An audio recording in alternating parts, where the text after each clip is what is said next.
Saludos en nombre de la Fundación Fénix Incorporada. Informarles a ustedes que vamos a tener una conversación en el contexto de la pandemia del COVID-19 y la relación que tiene ese fenómeno con la conducta humana, sobre todo en el ámbito de la salud mental y el impacto a nivel de ciertos procesos emocionales, dentro de los cuales tanto la depresión, la ansiedad, el estrés, son nombres que se han popularizado mucho más en estos tiempos y que son parte de la respuesta que se relaciona con el desorden que tiene la crisis del COVID-19. Y eso es bueno enfatizarlo.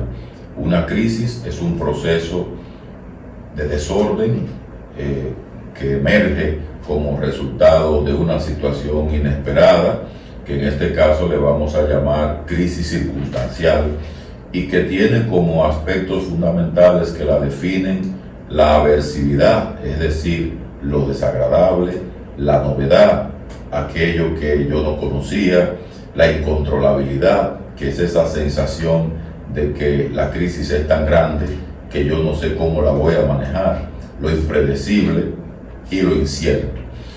Esos elementos pues se concatenan de una manera tal que influyen en la creación de un desorden interno a nivel emocional, porque genera en la persona una expectativa de qué va a pasar mañana.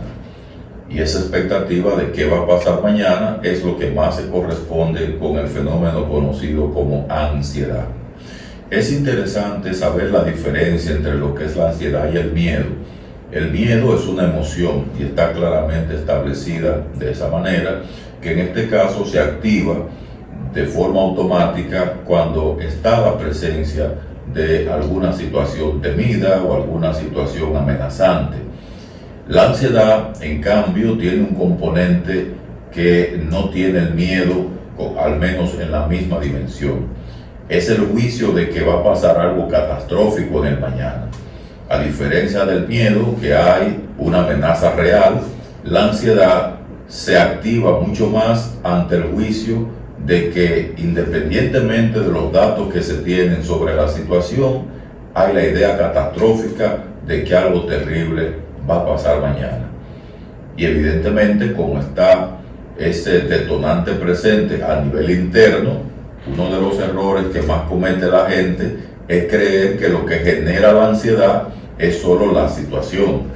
La situación desorganizadora es importante, pero la ansiedad es fruto también de ese componente clave que tienen algunas personas que enjuician de manera catastrófica los eventos de la vida, independientemente de que tengan o no suficientes evidencias.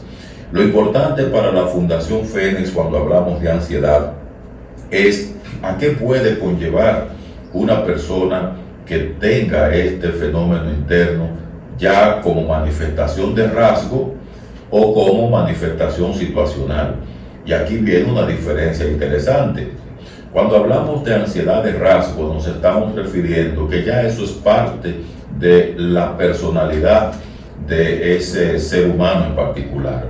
El rasgo es una tendencia estable que tienen las personas conforme a su propia personalidad. En cambio, la ansiedad situacional es aquella que detona porque se desorganiza lo que llamamos el sistema nervioso autónomo ante una situación particular. Ahí pudiera venir un terremoto, que es un evento circunstancial también, un maremoto, y la ansiedad aquí va a funcionar como un mecanismo de una alarma interna para que la persona pueda buscar la manera de sobrevivir. De hecho, la ansiedad activa respuestas de lucha y de huida. Así que para Fénix lo más preocupante es que cuando la persona se pone en modalidad ansiosa, pues pudieran venir una serie de comportamientos compulsivos. Y para esta institución las compulsiones son fundamentales porque resta valor a la vida. La calidad de vida se empobrece debido a las compulsiones, porque las compulsiones son una falsa solución al problema de la ansiedad.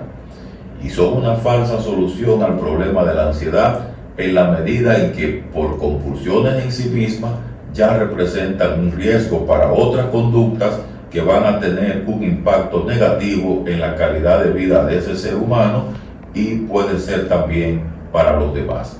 Pongamos como ejemplo una persona que tenga un comportamiento compulsivo en el juego, lo que tradicionalmente se ha llamado ludopatía, o un comportamiento compulsivo en la bebida o en el fumar, y por qué no, hasta en el mismo trabajo. Estamos hablando que hay una actividad que va a dominar todas las dimensiones y esferas de la vida de este ser humano y no tendrá un equilibrio para poder gestionar de manera saludable una serie de desafíos que son fundamentales, como una buena relación familiar, una buena armonía espiritual, una salud integral, tanto en las manifestaciones emocionales, físicas y psicológicas, sino que por el contrario, la compulsión será la acción preferente ante la gestión de cualquier tipo de sus emociones. Compulsión es lo que más se acerca a sinónimo de esclavitud.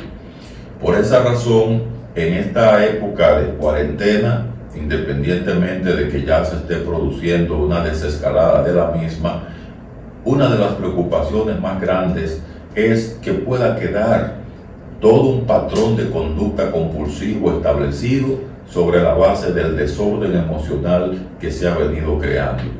De ahí que el reto, el desafío preventivo y sobre todo de abordaje para poder nivelar todas estas manifestaciones a un periodo que llamamos precrisis es parte de lo que Fundación Fénix quiere aportar, orientando a la ciudadanía sobre lo que pudiera ser una gestión más auténtica, saludable y desprovista de cualquier tipo de riesgo que represente amenaza para la salud mental y la integridad personal, familiar y social. Hay algunas inquietudes que he estado recibiendo como parte de toda esta dinámica que se entreteje en la complejidad de la cuarentena y sobre todo el fenómeno que se ha venido discutiendo, que desde el punto de vista mental es el más frecuente, que es la ansiedad. No sin antes aclararle que no es el único. Hay también muchas manifestaciones de depresión.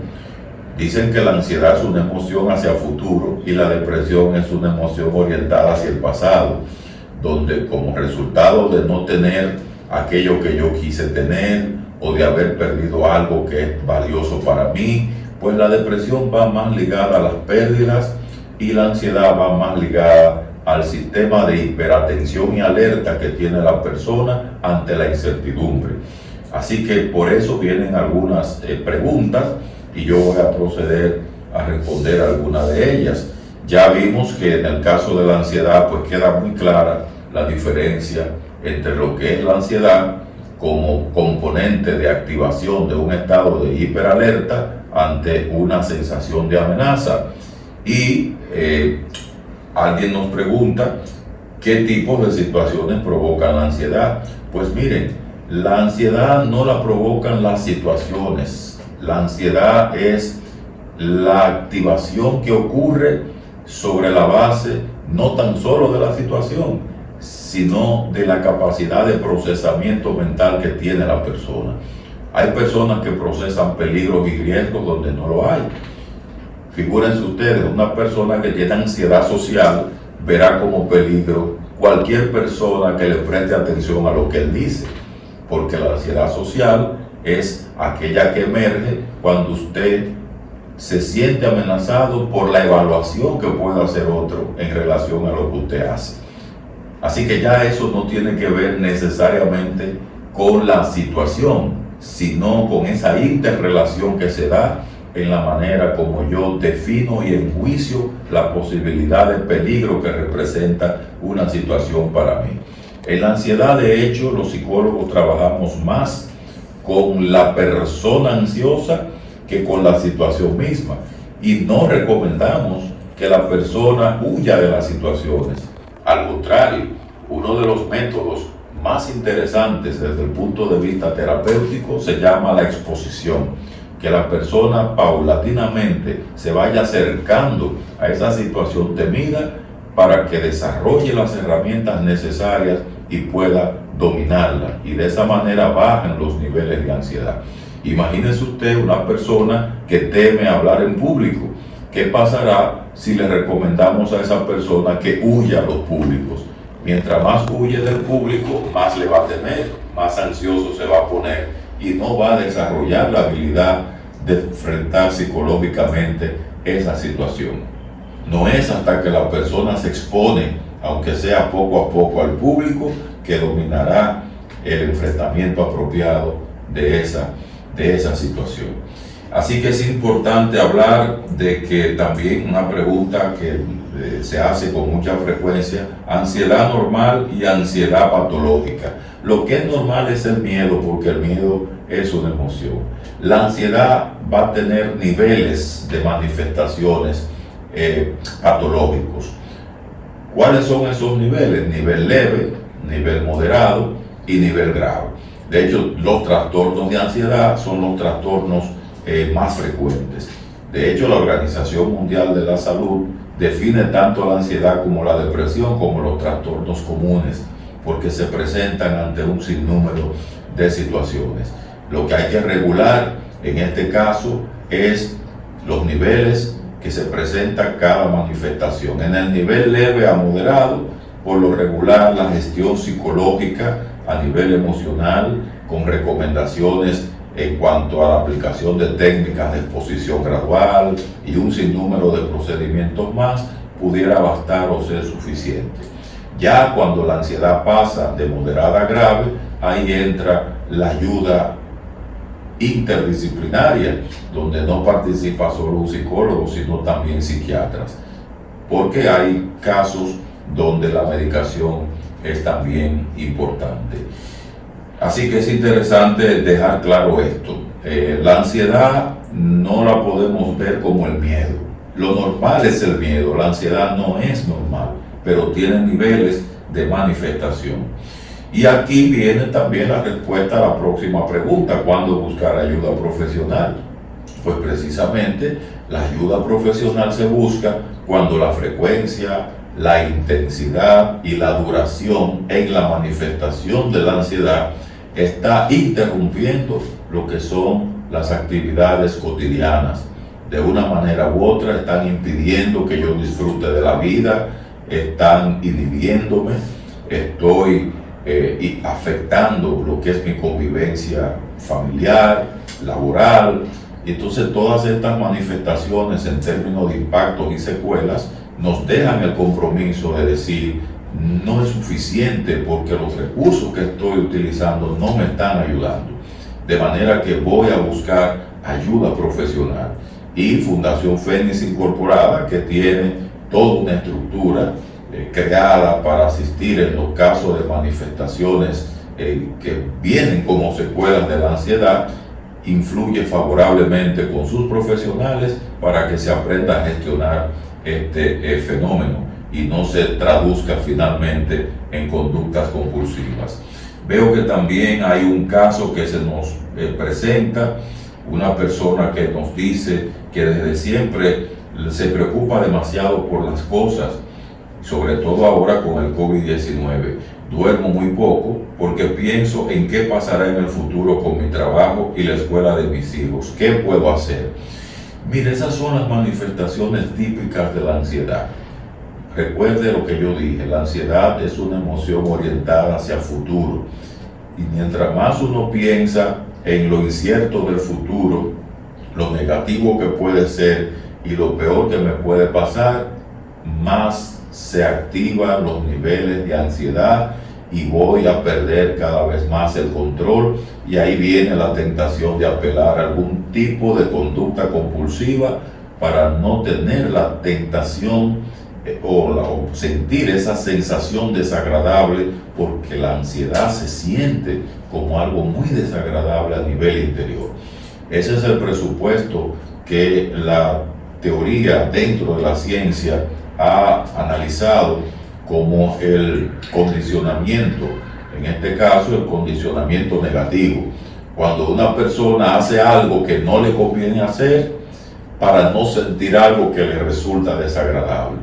Y al final, cuando usted trata de resolver algo que es desagradable, haciendo cosas que también en el tiempo traerán consecuencias negativas, pues evidentemente eso es un condicionamiento negativo.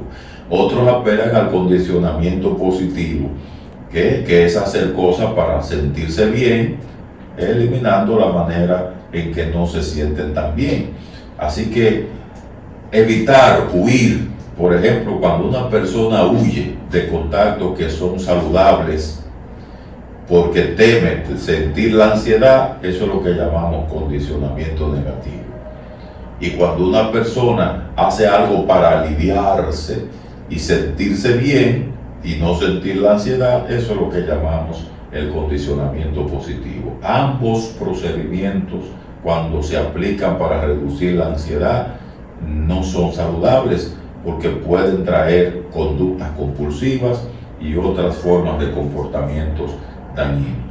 El sueño es, como usted lo dice en su planteamiento, en la pregunta tan interesante que formula, una de las secuelas a manera de trastorno que surge como resultado de la ansiedad, debido a que la persona está hiperalerta e hiperactiva mentalmente, entonces no duerme bien. Y no duerme bien porque como tiene una sensación de amenaza, de que algo puede aparecer que le va a dañar, lo que hace el cerebro es que activa el mensaje de mantente alerta y en atención para que eso no te ocurra, para que eso no te pase. De forma que lo primero que hay que hacer es desactivar lo más que se pueda el pensamiento hacia el futuro, y si se va a poner hacia el futuro tiene que ser un pensamiento optimista. El pensamiento pesimista no favorece la neutralización de los niveles de ansiedad. Lo segundo que hay que hacer es centrarse en algunas tareas, centrarse más en conductas, porque mientras más la persona trata de verse a sí mismo y ver al futuro, más ansioso se pone. ¿Por qué pasa esto? Porque la ansiedad trae también sensaciones internas de incomodidad y la persona termina leyendo esas sensaciones internas de incomodidad como una urgencia a la acción, porque hay una especie de peligro que está amenazando. Por eso es tan interesante que las personas ansiosas, de una u otra manera, piensen en qué se van a ocupar, tener un plan de acción, armonizar ese plan de acción con algunas herramientas de relajación. La relajación es el aspecto crucial para neutralizar la ansiedad. Relajación es sinónimo de tranquilizarnos, relajación es sinónimo de detener el pensamiento cuando este pensamiento va corriendo hacia una ruta donde nos presenta amenaza por todas partes, y ya ahí entran algunas de las recomendaciones que aporta Fénix cuando nos dice, bueno, pues es que el problema no lo va a solucionar la compulsión, lo va a complicar. Si la ansiedad es un estado interno, tiene que gestionarse desde dentro, pero también con buenos hábitos que puedan sustituir los malos hábitos con los cuales acostumbramos a enfrentar. Es importante también tomar muy en cuenta algunos principios básicos en materia de salud mental. La salud mental no es la ausencia de enfermedad. La salud mental es presencia de un bienestar. Y ese bienestar hay que encontrarlo en la calidad de relación con nuestros seres más cercanos, en la confianza que construimos con esas personas, en el bienestar emocional, en el sentido de saber equilibrar esa emoción desagradable que nos traen algunos trastornos, depresión, ansiedad y otros, con otras manifestaciones positivas que nos trae la alegría, el optimismo, la confianza, el disfrutar de un pasadía, de un cuento, de un chiste, de una gracia que haga uno de nuestros hijos. Ese balance que se va creando entre emociones positivas y negativas también va neutralizando cualquier tipo de manifestación patológica, incluyendo la ansiedad. Así que ahí tiene usted alguna de esas herramientas que me ha venido preguntando. Y una última pregunta que tengo acá es que tengo 2 meses evadiendo tener relaciones con mi pareja. Me cuesta desconectarme de las redes sociales. ¿Qué es lo que me pasa? Mire, ahí hay 2 cosas. Si no puede desconectarse de las redes sociales, ya ahí hay una conducta compulsiva. Y una conducta compulsiva se va repitiendo por el alivio que me causa. Fíjese que estoy logrando un alivio, y al lograr ese alivio de la ansiedad, pues aumenta la posibilidad de seguir más conectado a las redes que ocuparse de otras tareas que son tan fundamentales, incluyendo la de mejorar la calidad de relación con su esposa. Recuerde lo que yo expliqué del condicionamiento negativo. Es como cuando uno se pone una sombrilla para que el agua a uno no le moleste, y el condicionamiento positivo, buscar algo que me alivie para no sentir que algo me molesta.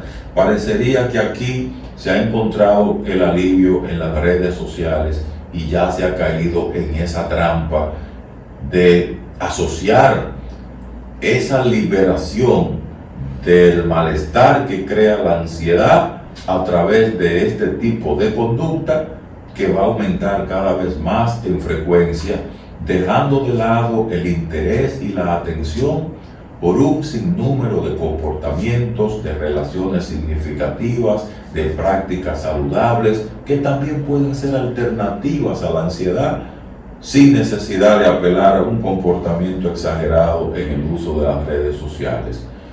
Yo quiero terminar diciéndole a usted, que me hace tan buena pregunta, que la felicidad, el bienestar, la salud, todo eso se logra con equilibrio, con armonía, con optimismo y con confianza.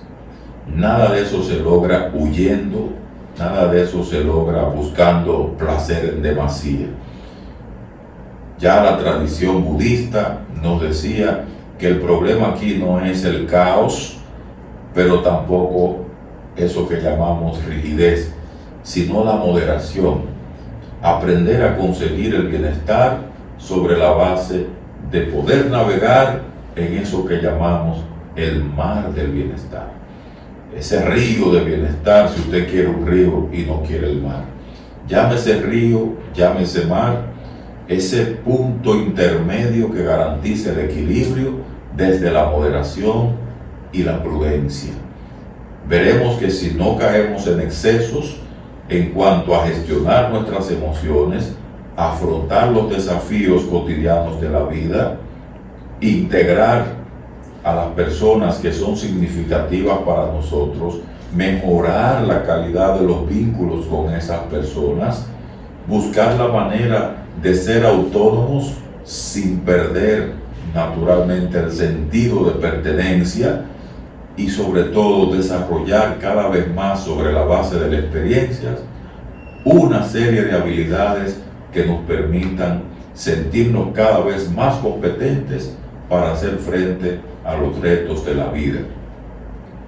El problema de la vida y de la felicidad no es que vamos a estar riendo todo el tiempo.